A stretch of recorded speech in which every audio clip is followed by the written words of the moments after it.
Hola,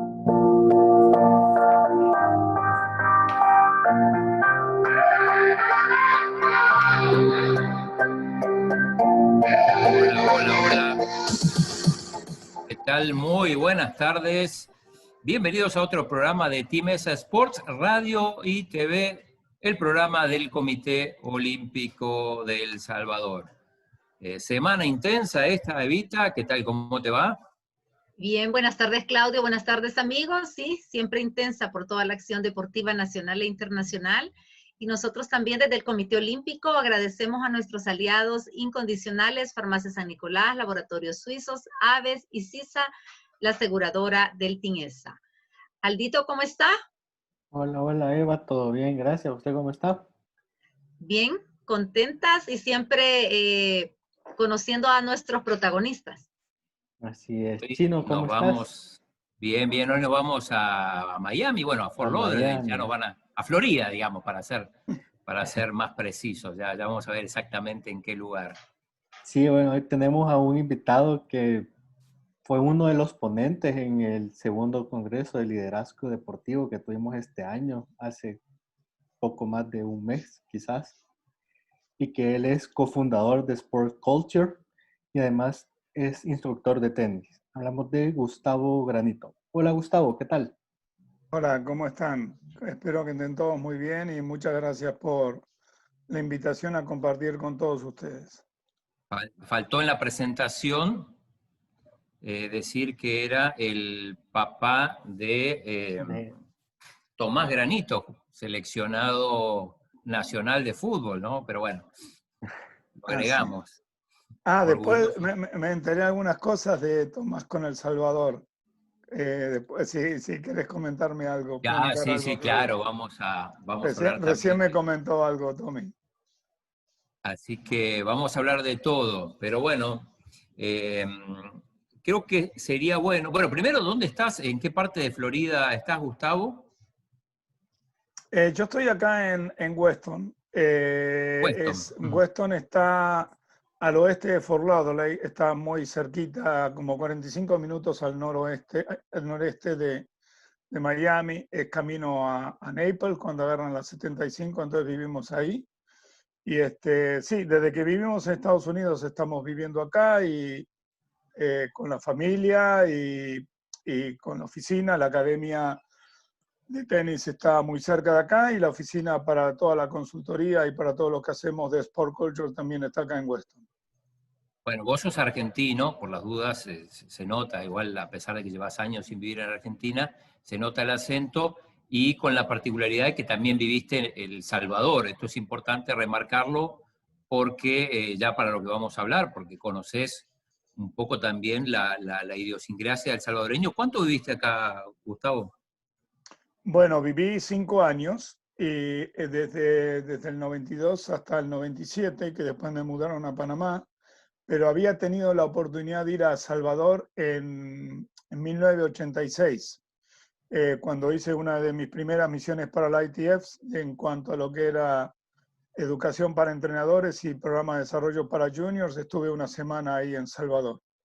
Sí, así que tuve oportunidad de conocer transiciones a todo nivel. Entonces, tanto política como sociales, y me dio la oportunidad para conocer más el país cuando, por ejemplo, estuvimos viviendo ahí, que estaba a cargo de los programas de desarrollo de la ITF para el área, y que empezamos justamente ahí en Salvador como un caso de estudio. Después se transformó en un caso de estudio para implementar un programa de desarrollo a largo plazo en un país cuya tradición en el tenis no era muy grande hasta ese momento. ¿Y a dónde quedaban las oficinas en ese entonces, Gustavo? ¿De la federación? En la federación, ¿usted estaba directamente con la federación o estaba con el programa? ¿O quedaban allí mismo las oficinas? No, cuando yo viví en El Salvador, en el 92 teníamos la oficina, me facilitaban una oficina, bueno, un poquito en mi casa y un poco en una oficina que tenía la federación. Y después cuando construyeron el centro, ahí en el polideportivo, En Merliot. en Merliot teníamos la oficina ahí. De hecho, uno entra al centro y la primera puerta que aparece hacia la izquierda, esa era nuestra oficina. Sí, de la ITF ahí. Sí, sí. Sí. Gustavo, si querés, porque vamos a hablar de varios temas, podemos empezar con el tema de qué es Sport Culture, ¿no? Cultura deportiva. ¿Qué es esta organización? Bueno, básicamente, perdón que interrumpí, Claudio. No, dale. Sport Culture nace como una iniciativa de un grupo de amigos que dada la característica de cada uno, yo lo definí como un grupo de notables, porque son realmente es increíble la combinación que tienen de éxito a nivel personal y profesional y la calidad humana que tienen. Y cada uno, a pesar de que son diferentes áreas, siempre cuando nos juntamos a charlar de una forma u otra terminamos hablando de deporte. Por supuesto, predomina un poco el fútbol, predomina el básquetbol, el tenis no dejo de meterlo por ahí también, boxeo, todo tipo de cosas. Y siempre hablamos, y al final, de una manera u otra, llegamos a la conclusión de cómo los valores deportivos se reflejan de una manera directa o indirecta con el rendimiento de las personas o en las organizaciones en la vida cotidiana o cuando quieren implementar programas para maximizar su rendimiento o su capacidad operativa. Entonces, en uno de los viajes que estuve haciendo hace un tiempo atrás, tuve oportunidad de estar hablando con un ministro de Educación y de Deportes, y después de que hablábamos los temas específicos que tenían que ver con el área de tenis, me preguntó si no hacíamos también lo mismo, pero para otras instituciones. Entonces le pedí que ampliara, me dice, sí, no hacen esto mismo que usted hace, no lo hace para ministerios de educación o para organizaciones públicas y privadas o para corporativo. Y bueno, a partir de ahí se nos dio una idea, empezamos a compartir el concepto con el grupo. El grupo está conformado por personalidades que son muy exitosas en el área corporativa, en el área educativa, en el área de comunicación y media, en el área de vida y desarrollo saludable, en todo lo que es la parte de rendimiento bajo presión, y eso tiene que ver mucho con la vinculación con nuestro partnership con la gente de Gazing, y por supuesto con la parte deportiva, que es un poco el denominador común. En resumen, creemos que todo lo que tiene que ver con los valores deportivos y la cultura deportiva definitivamente impactan de manera positiva y ayudan a maximizar el rendimiento de una persona, de un atleta, de una corporación, de una organización gubernamental pública o una organización gubernamental privada. Así que eso es un poco la cosa.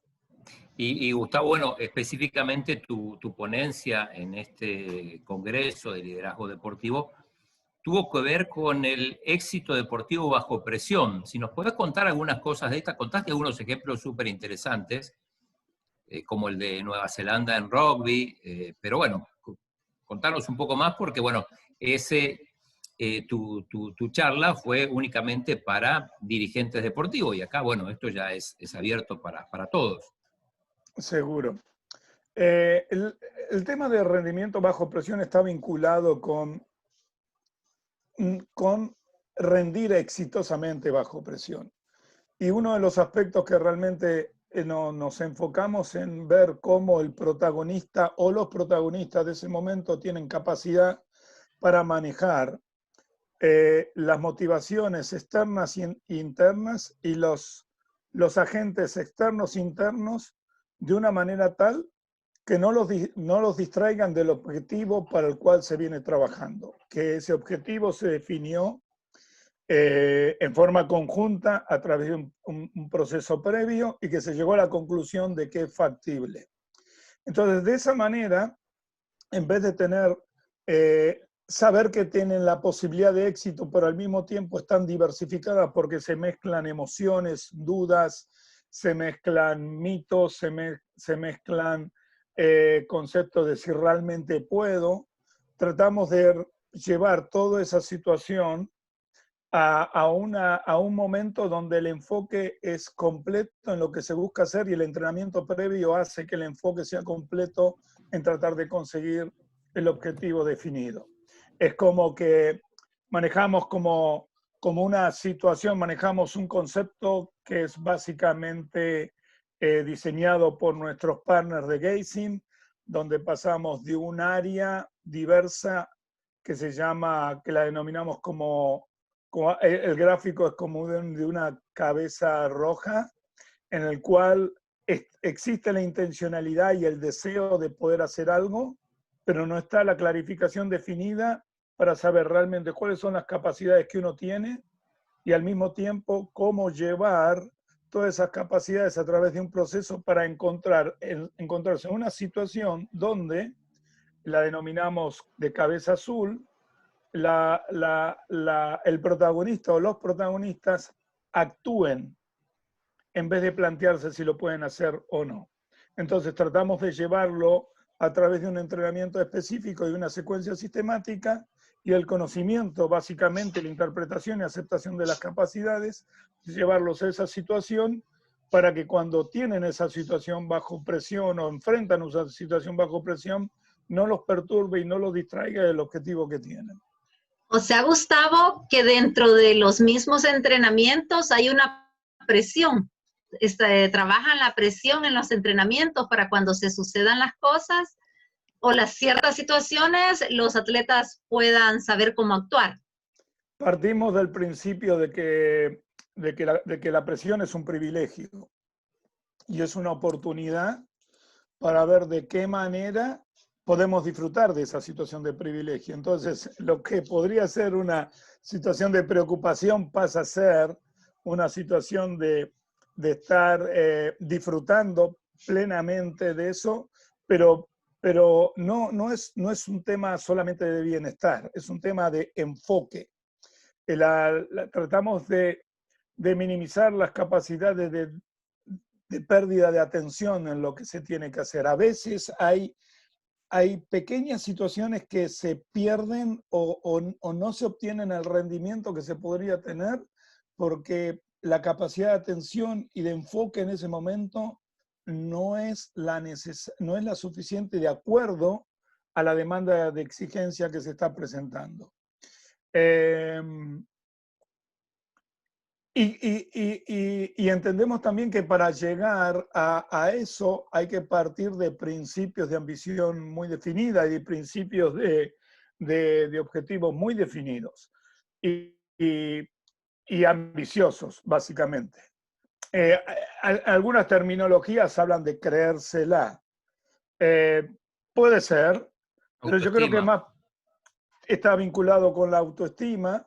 Pero creo que está también con la autoconfianza, está vinculado también con todo el proceso previo para llegar a eso. Una de las cosas que a veces ocurre es que, por ejemplo, uno no conoce sus verdaderas capacidades. Y conocer las verdaderas capacidades, lo cual indica las fortalezas y las limitaciones, no frena, valga la redundancia, no limita la posibilidad de alcanzar el objetivo que se plantea, pero da una base sólida de arranque para saber en qué uno está y qué es lo que puede lograr. Esto me hace acordar cuando, por ejemplo, en el tema de deporte específico, un deporte de habilidades abiertas individual como es el tenis, donde es muy difícil realmente controlar lo que pueda pasar.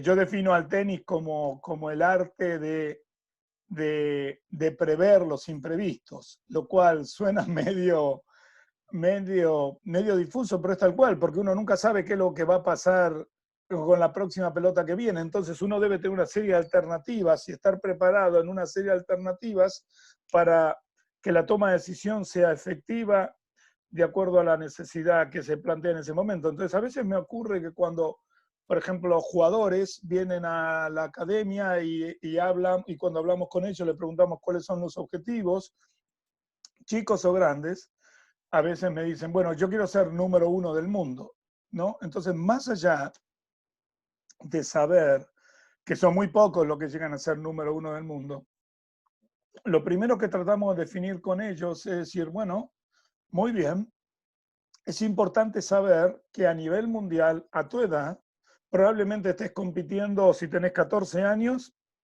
probablemente estés compitiendo con 5.000 chicos alrededor del mundo que tengan la misma mentalidad que vos tenés. Pero lo que puede marcar la diferencia es la manera que vos te prepares. Si tú te preparas menos que el promedio de esos que quieren ser número 1 del mundo, por más que evoluciones, siempre vas a estar un poco en desfasaje al respecto, porque los demás van a ir progresando más que vos. Y van a ir progresando no solo en los componentes técnicos, físicos, sino fundamentalmente en la formación mental para estar más preparado para manejar y para estar disfrutando de la presión. Entonces, lo que quiero decir con esto es que establecer ese conocimiento previo de lo que uno quiere y saber con qué cuenta es una cosa clave para definir entonces ambiciones y yo creo que no tienen que ser limitadas. O sea, al contrario, pero también es muy importante saber de que todo lo que hay que prepararse para que esas ambiciones y esos sueños puedan acercarse a la realidad sin medir esfuerzos. Entonces, una vez que ese proceso formativo, educativo pasa, entonces viene la especificidad en el trabajo que tiene que ver con esto que hablamos de rendimiento bajo presión y que responde a características y a diagnósticos netamente individuales. Gustavo, mira, bueno, hablabas del tema de jugar bajo presión, digo, el tenis en ese sentido es especial, digamos, quizá con otros deportes, pero digo, el tema de que vas ganando un partido y se te viene la presión digo, sobre todo porque tenés que cerrar el partido, a diferencia, por ejemplo, en el fútbol, donde vas ganando y bueno, hasta de última podés hacer tiempo, ¿no? Correcto. Para que pasen los minutos, no, intentar que no pase nada y que se termine el partido. Acá, si no lo cerrás, no termina. Es tal cual. Y además, tenés coaching. Además, hay límite de tiempo, como bien decías. Además, tenés un compañero que si te distraes, te ayuda y te salva. No.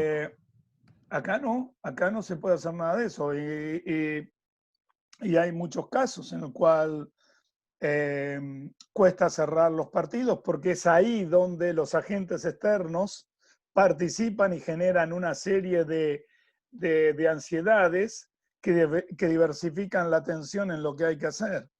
Y sí, es bien interesante. De hecho, el boxeo es más fácil, en mi opinión, porque de última, si uno está en plena pelea y está cobrando fuerte, se enoja y tiene chance de por ahí volcar la pelea a favor. En tenis te enojas y se te fue un quiebre y chau, se fue. Y también lo he visto en otros deportes. Por ejemplo, me impresiona mucho, por eso tiene que ver lo que hablábamos de Gacy, me impresiona mucho cuando veo otros deportes, por ejemplo, rugby, los All Blacks, la capacidad de concentración de atención. Es como uno cuando ve a esos equipos, se les puede complicar el partido, pero vos ves en la manera de actuar, en el body language, en cómo manejan las situaciones, que no lo pierden. Que lo que vi, que ganan sí o sí. No hay forma que lo pierdan. Pero, o sea, perdón. No, pero Gustavo, vos decías y lo contabas que eso fue trabajado también justamente bajo esta metodología, lo de los All Blacks. Sí, el caso de ellos es muy interesante porque ese equipo de All Blacks en rugby, históricamente, tradicionalmente, es considerado el mejor equipo de rugby de la historia, se puede decir. Pero en 5 copas mundiales, o sea, es como que el candidato, vamos a suponer Copa Mundial de Fútbol, Brasil o Alemania, ganan todo, llega la Copa Mundial y se mancaban, o sea, no ganaban. Venía la otra Copa Mundial y así lo hicieron en forma consecutiva durante 5 Copas Mundiales. O sea, imagínense, en fútbol sería una cosa interesante. Entonces, básicamente, si pasara una cosa así, automáticamente la definición es que esos equipos, cuando llega a la situación de la Copa Mundial, se asustan, choking. Entonces, bueno, ese tema lo trabajaron muy específicamente y hicieron un trabajo extraordinario y lograron justamente ellos tener la certeza de prepararse para todo tipo de situación. O sea, no hubo nada que los tomaba por sorpresa. Exacto. ¿Y cómo se logra ese trabajo? ¿Hay un equipo multidisciplinario? ¿Qué papel juega el psicólogo deportivo? Bueno, básicamente lo que hacemos en cuanto a la propuesta nuestra es trabajamos con, por ejemplo, si hablamos de un equipo o de un grupo de atletas, trabajamos primeramente con el equipo de liderazgo, que tenga que ver con todo lo que es la parte dirigencial y la parte de operatividad estratégica. Al mismo tiempo, trabajamos con los entrenadores para darles las herramientas necesarias para implementar todo lo que estamos buscando con los atletas y al mismo tiempo trabajamos con los atletas. Pero no es que nosotros trabajamos separadamente de todo el marco. O sea, a todo el marco lo juntamos porque pretendemos que todos, si bien el reflejo final se va a ver en el atleta, queremos tener la certeza que el dirigente y el entrenador están absolutamente convencidos de lo que puede llegar a conseguir este atleta. Y para eso hacemos toda esta secuencia. Y no es solamente un tema de psicología deportiva, e inclusive es un poquito más simple también, porque es un tema de conocer otra vez las capacidades que uno tiene y cómo aumentar las capacidades de enfoque en lo que puede lograr. Y es muy sistemático, muy repetitivo, muy que nos lleva a la realidad y fundamentalmente el trabajo extraordinario que fue lo que nos hizo a nosotros definirnos y juntar esfuerzos con el grupo de Gazing es la adaptabilidad que tienen para cada proyecto. O sea, por ejemplo, este mismo concepto lo aplican con el ejército británico. O sea, rendimiento bajo presión. Es decir, cómo actuar bajo presión en una situación de guerra, ¿no? Y el mismo concepto que hablábamos de la cabeza roja pasarla azul, lo aplican de la misma manera. Y Gustavo, ¿hay jugadores, atletas que ya por naturaleza son especiales, digo, y no sienten, ya tienen la cabeza azul sin hacer nada, digo, que no sienten la presión o como que les resbala, o es imposible eso?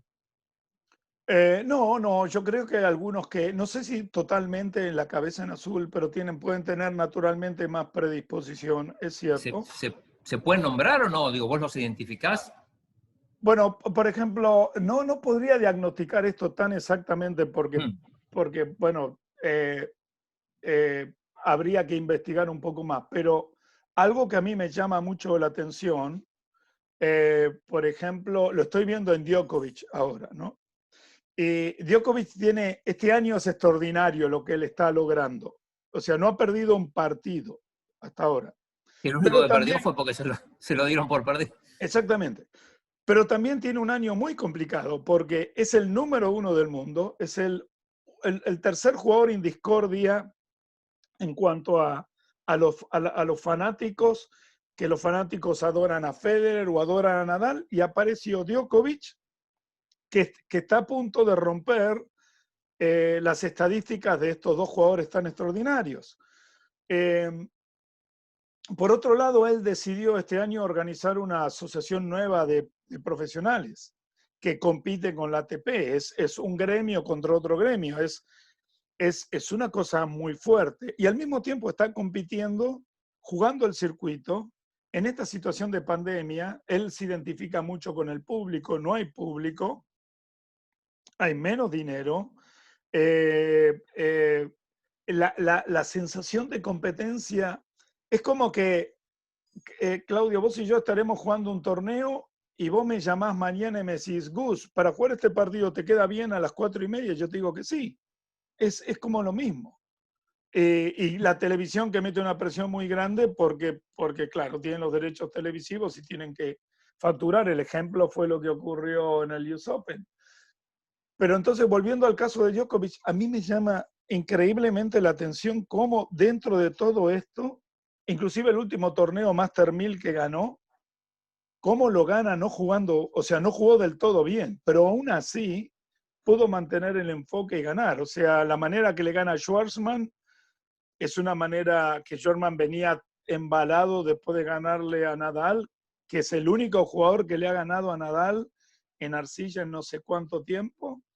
Y por otro lado, la manera, o sea, cómo manejó, ¿no? Lo poco que se complicó en jugar con Schwartzman.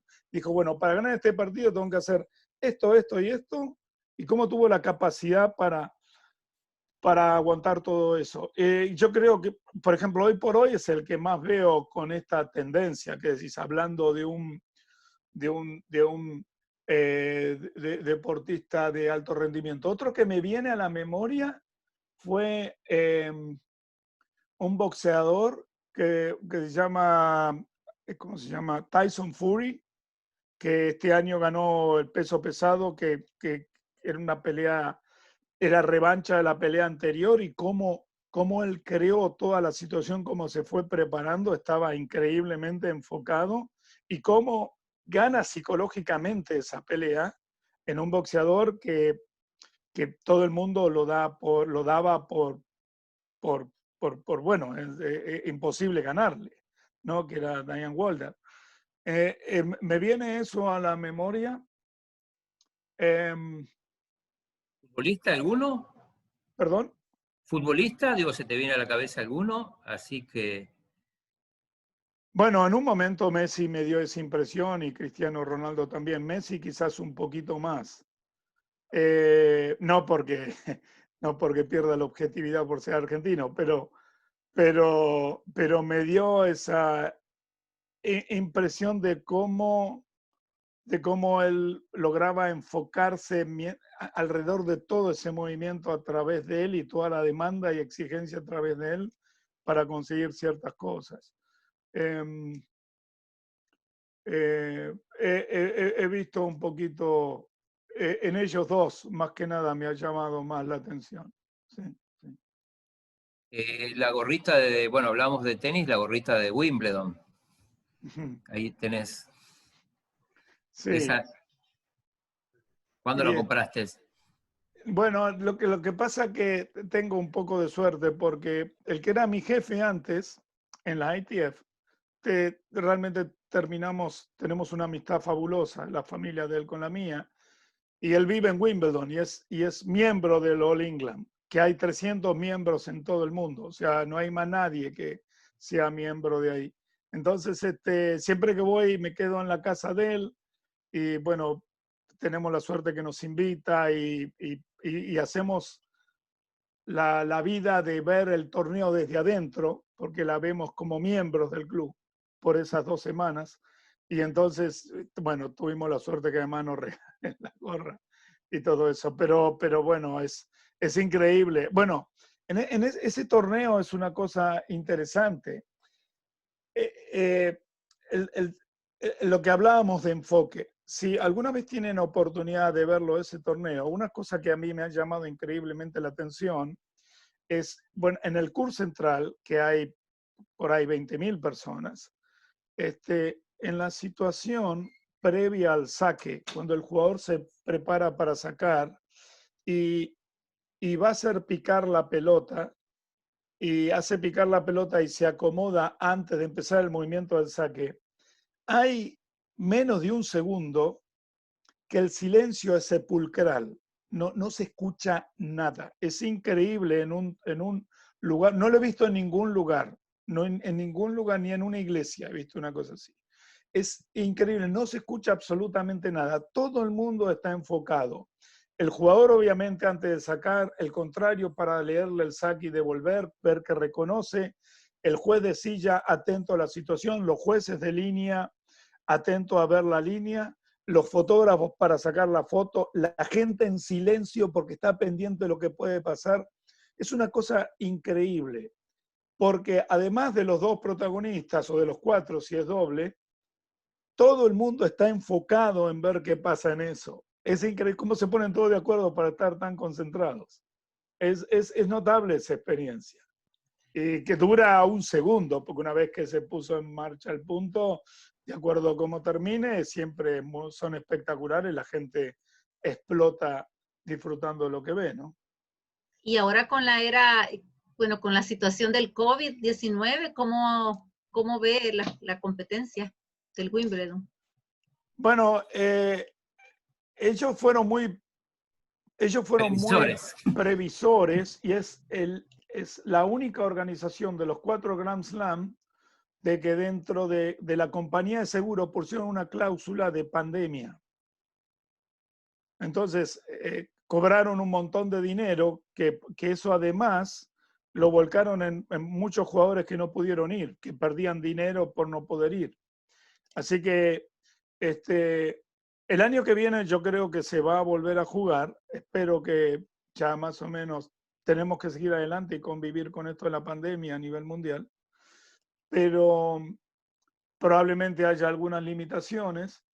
Pero lo que estoy viendo ahora, por ejemplo, en Roland Garros o en el US Open, realmente los jugadores están jugando por la ambición y comprobar ellos mismos hasta dónde pueden llegar. Es una de las esencias más altas de la situación de competencia para ver hasta dónde pueden llegar, porque es muy diferente.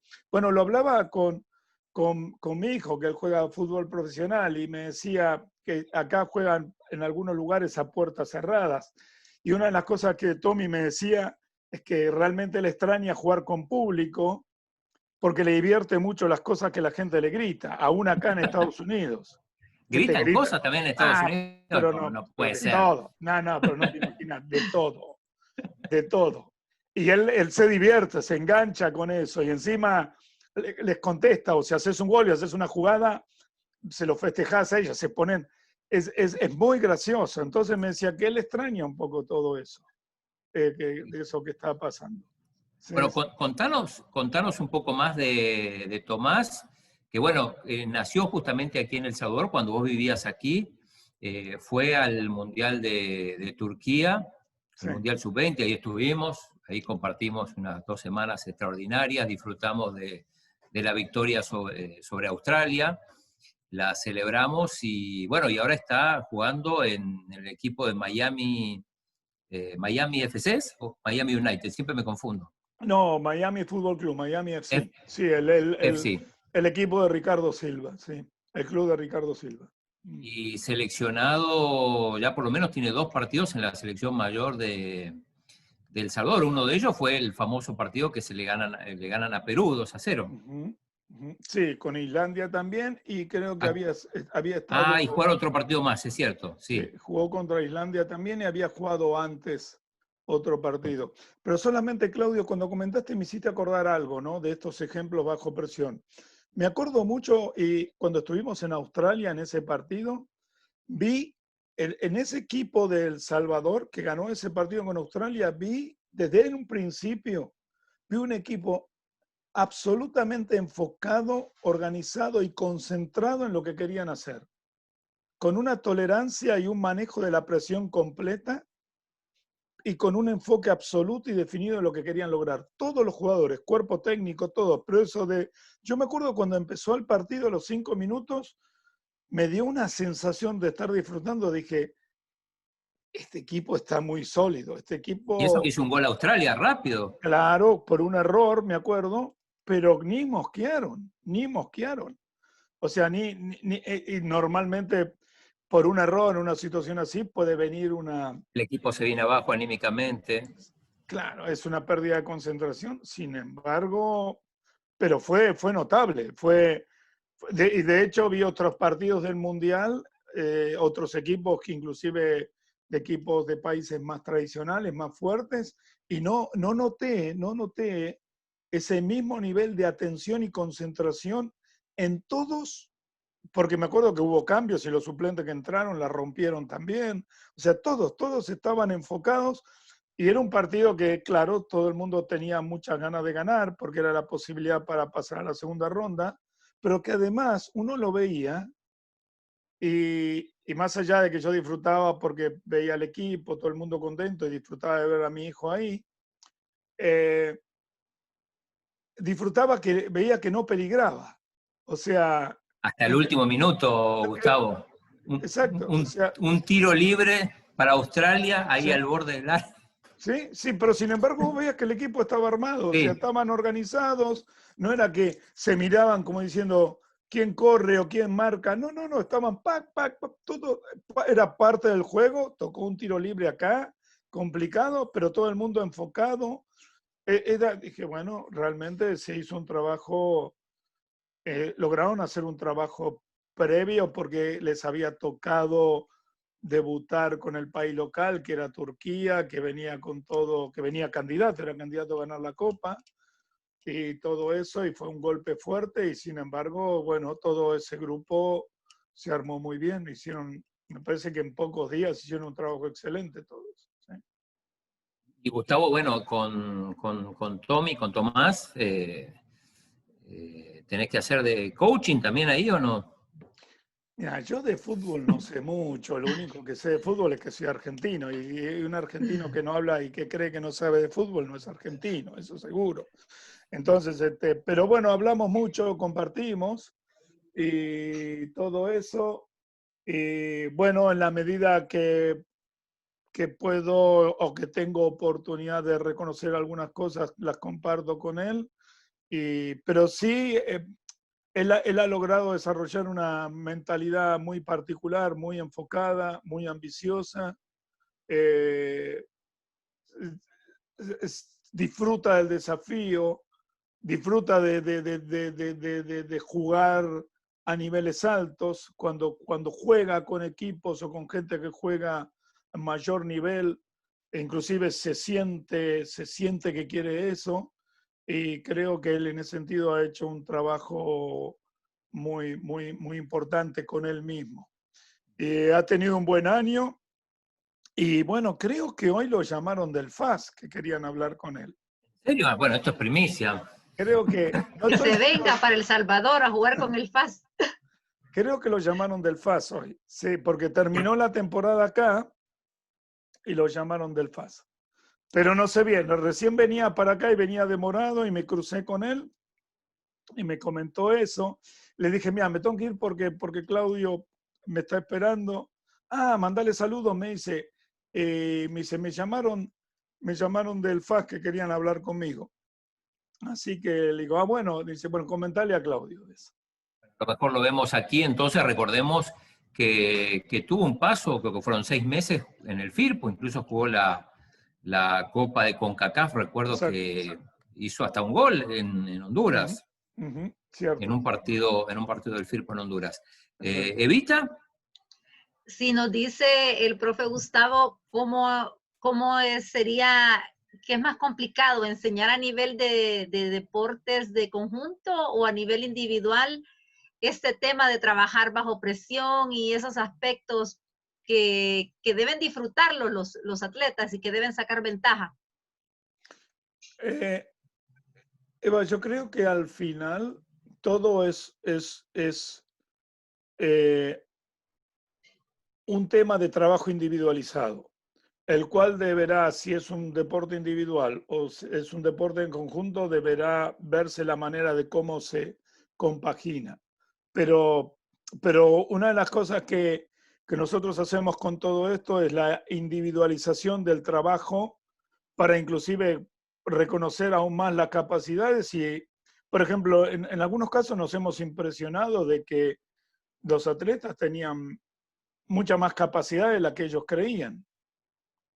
Así que esto se trabaja de una manera generalizada apoyándonos en la creación de una cultura y de disfrutar lo que es el concepto de rendimiento bajo presión y al mismo tiempo cómo maximizar cada capacidad de acuerdo a un trabajo individualizado y herramientas que se le dan a los entrenadores para que juntos apoyen el trabajo en los atletas. Aldo siempre pregunta algo de tenis, porque es el deporte no ha hablado mucho, porque está ahí con la música y otras cosas. No sé si tenés alguna pregunta, Aldito. Siempre le interesa saber cómo sigue las nuevas generaciones del tenis, pero a ver. Sí, es cierto, Chino. Ya que tocaste el tema, pues ya le preguntamos a Sebastián Fest y le preguntamos a César de tenis la semana pasada, creo que fue, Ahora, que quién cree que podría ser como el tenista que está ahorita al nivel de un Djokovic o un Federer, un Nadal de la New Generation. O que lo va a estar en Que poco lo va a tiempo, estar, si no. exacto. Bueno, Dominic Thiem para mí es el más cercano a ellos. Está jugando en un nivel muy alto. No sé si podrá repetir el mismo pico de rendimiento tan alto que tuvo en el US Open, pero él ya ganó un Grand Slam ahora, sabe lo que es ganar un Grand Slam. Ya agotó presión. Exacto, ya pasó, ya está en el círculo de los jugadores que ganaron un Grand Slam. No se olviden que salvo los tres que hablamos, únicamente del Potro, Cilic, Wawrinka, y no sé si estoy omitiendo a alguien más, fueron los únicos que ganaron, y ahora Thiem, creo que no me olvido de nadie más. Fueron los Andy únicos... Murray. Y Andy Murray, tenés razón. Sí. Son los únicos que ganaron, gracias, son los que ganaron Grand Slam. El resto se los llevaron prácticamente los tres reyes. Entonces, para mí, Dominic Thiem, y como figura así junior que ha aparecido, bueno, ahora Sinner, el italiano que está rompiéndola, que está jugando un pedazo increíble, viene jugando muy bien, a ver cómo le va. Va a ser una buena oportunidad verlo jugar con Nadal, a ver cómo responde. Y Zverev tiene la chance, pero todavía está inestable, necesita un poco más de trabajo firme y se perdió, todavía se está recuperando de la final del US Open. Y bueno, eso es un poquito lo que veo. Hay algunos que todavía no descarto que vuelvan a jugar bien, como que es Wawrinka y todo ese grupo que son buenos jugadores, ¿no? Nishikori. Nishikori es bueno, pero ha sufrido muchas lesiones últimamente, entonces le ha costado reacomodarse o mantener la estabilidad en todo eso. ¿Y algún otro joven todavía quizá que haya que esperar un poquito más, pero que hay que apuntar el nombre? Bueno, Shapovalov me gusta mucho, Tsitsipas me gusta mucho. Hay otro canadiense, Félix Auger, que es una estrella, realmente juega muy bien. Los canadienses han hecho un trabajo excelente de desarrollo a largo plazo para jugadores, tremendo, tanto en varones como en mujeres. Veo ese grupo, que son más o menos de la misma generación. Tsitsipas, Félix, Shapovalov, son más o menos del mismo grupo. Pues hace unos años yo tenía un jugador que estaba entre los primeros 8 del ranking ITF mundial y era contemporáneo de ellos. Entonces me acuerdo lo que jugaban esos jugadores hace unos años atrás y veo lo que están jugando ahora, ¿no? Sí, en cualquier momento se le juntan los cables y hacen algo muy importante. Sí. Bueno, Gustavo, no sé si Evita tiene algo más. ¿Evita? No, agradecerle a Gustavo por su tiempo y siempre por ilustrarnos de todos estos temas que, como decía él, sacarle el lado positivo a lo que es el estrés, ¿verdad? Para los atletas. Sí, sí, coincido plenamente. Y todo tiene que ver también, Eva, con cuánta pasión y cuánto le gusta a uno lo que hace, ¿no? Si uno realmente está convencido y disfruta lo que hace y es su máxima pasión, todos los mecanismos para aumentar el rendimiento y la mejora son parte de disfrutar ese proceso, ¿no? Bueno, Gustavo, una vez más, muchas gracias. Nosotros nos reencontramos mañana nuevamente con Team ESA Sports a las 4 p.m. Evita. Recordar siempre que estamos en las plataformas Spotify y YouTube y agradecer a nuestros aliados incondicionales, Farmacia San Nicolás, Laboratorios Suizos, Aves y CISA, la aseguradora del Team ESA. Muchas gracias. Adiós, hasta mañana. Gracias a ustedes.